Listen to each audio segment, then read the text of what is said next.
Today we'll be reading Ada Twist, Scientist. So, this book is written by Andrea Beatty, illustrated by David Roberts. It's a best-selling book, and I'd recommend having it at home at the very least. So, let's go. Ada Mary, said not a word till the day she turned 3. She bounced in her crib and looked all around, observing the world but not making a sound. She learned how to climb and make her big break with a trail of chaos left in her wake. She ran through the day chasing each sound and sight and didn't slow down until she conked out at night.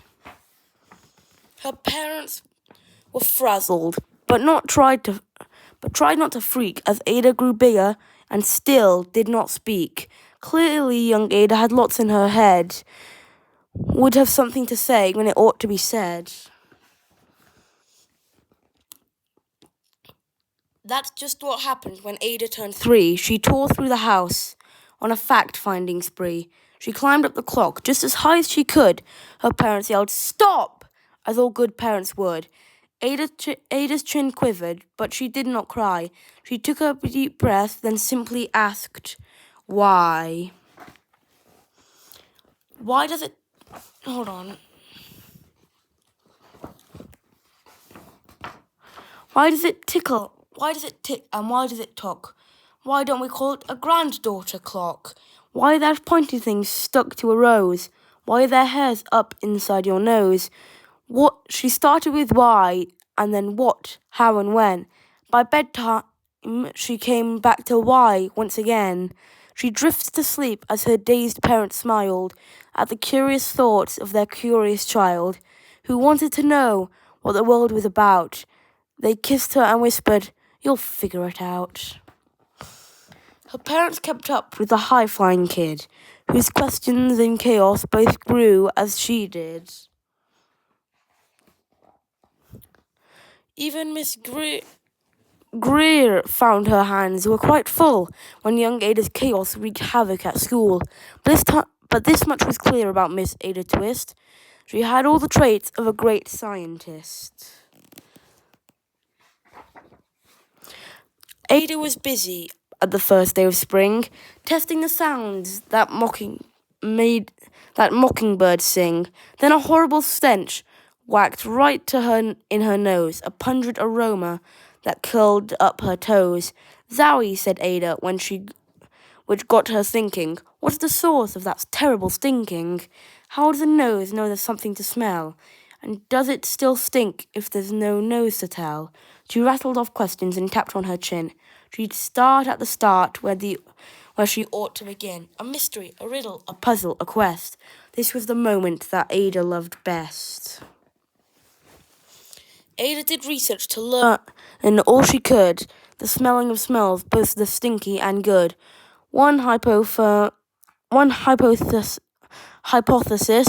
Ada thought could be true. The terrible stink came from Dad's cabbage stew. She tested and tested, but soon Ada knew.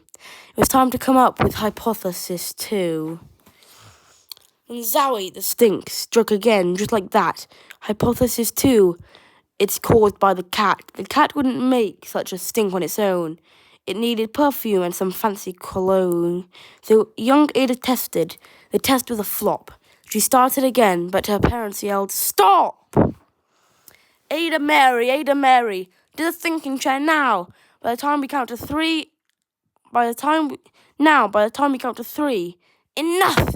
Enough, said her mother. "That's it," said her dad. Her parents were frustrated, frazzled, and mad. "Why?" Ada questioned. Her mother said, "No."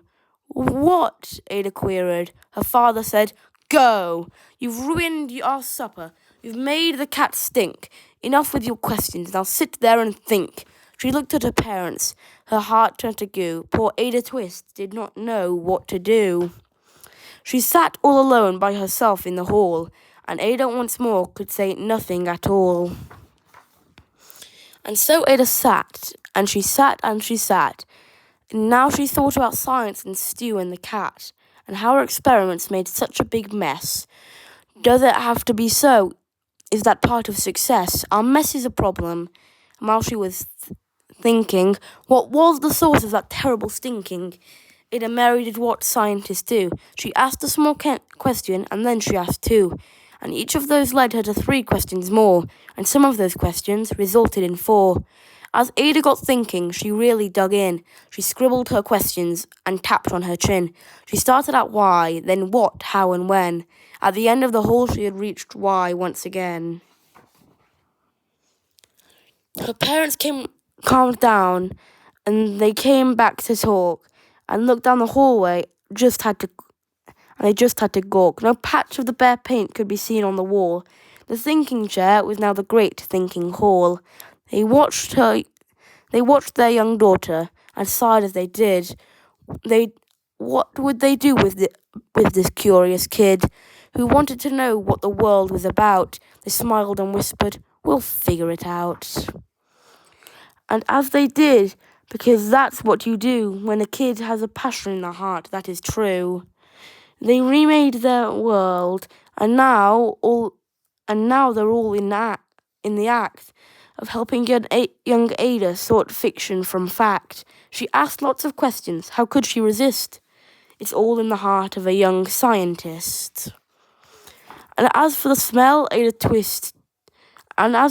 what can Ada Twist do? She learned all she can from her friends in grade 2. When they discovered the stink that curls toes, that was a question, and someday... that is the question, and someday, who knows? And that is the end. Remember to like and subscribe. And this is the second kids book I've read in my channel so far. Please check out the other one. It's where I read... I can't remember his name, but it's by... I can't remember it!